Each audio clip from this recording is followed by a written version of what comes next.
What's up, guys? Jason again on Mike CJ3B. I had a question this week and a customer asked me, we have a video already of the clutch bell crank being installed, but I guess we didn't really cover in depth the order of operations of how to install these pieces that come in the kit.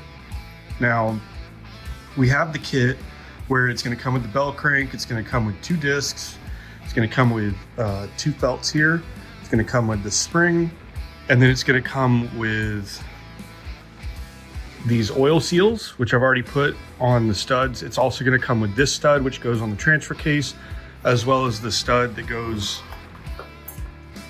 right here on the frame. So it's back in here and it's sitting on its bracket, and it's got the oil seal on it as well. But just to clarify and sort of put this in one video to show you the order of operations here of how this all goes together, I'm going to just kind of do it now. So first thing to look at is the anatomy of this guy. So you'll see you have a short end and then you have a long end. So we used to sell this kit with 2 springs, and a lot of guys would ask, why do you have 2 springs? Because really a spring doesn't go in this, and the book says it doesn't either.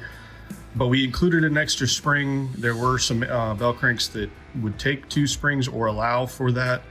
But for most of the vehicles, it's just the 1 spring and it's on the long end. Now the long end is going to go towards the transfer case. So it'll sit in here like this, right? And the first thing that we're going to end up doing to install anything is we're going to put a couple cotter pins in here.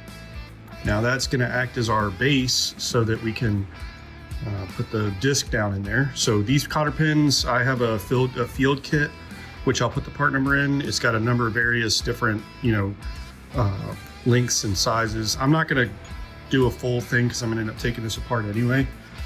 But we're going to put these guys in their respective holes. And I'm just going to fold them over so that they can't move. Just like that. So we've got these guys in. Now, if we want to work on the short end, and these parts, they tend to fall out, so I'm going to try to do them more or less one at a time and take them apart so that it's not parts falling all over the place. So what we'll do on the short end, and again, this is going towards the frame side, we're going to take our little disc, one of these guys, and we're going to drop them down in. And you can see that's sitting right there flush. Then what you'll do is you'll take one of your felt pieces and you're gonna lubricate this. So your choice of oil or whatever you want to put on here, I may drip some oil on here just to kind of get it lubricated. And then that guy's gonna go down into that hole. Now, let's see if we can do it without it all falling apart. Now the long end. The way that'll work is your spring will go first, and that's going to slip all the way down till it hits the cotter pin. And then your disc, because what this disc is going to do is it's going to keep that spring from eating up this other piece of felt. So we'll slip that guy down in, and you'll see now he's sitting flush. Then you'll take your hydrated piece of felt and you'll slip it down, and you'll notice this sits right there, right about there.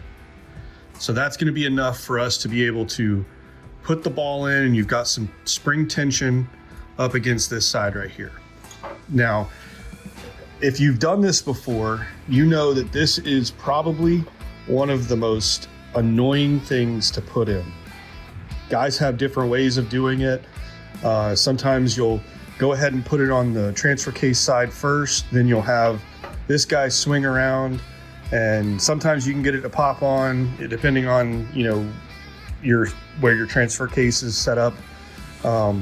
Sometimes you can unbolt from the frame that side and do it that way, and then slide everything in all at one time with that ball inside the short side, and then bolt it to the frame. You're not going to get enough movement this way, even with that spring, to be able to just pop it on. It's just not going to happen. So what I'll probably do is I will just go ahead and use an engine hoist and probably shimmy this across or shimmy it over a little bit, put this in place, and then shimmy it back in and put it back on the transmission cross member so that we can do it the easier way, because I have that capability. But this is really annoying to do if you do not have, you know, an alternative means. So I hope that helps. I'm gonna get this torn apart. I'm gonna get it primed and painted. I'll get it installed, and we'll keep moving on with the clutch linkage from the rod to the cable and everything else. And I'll show you guys what all that looks like. So I hope that helps. Thanks for watching, guys, and have a great day.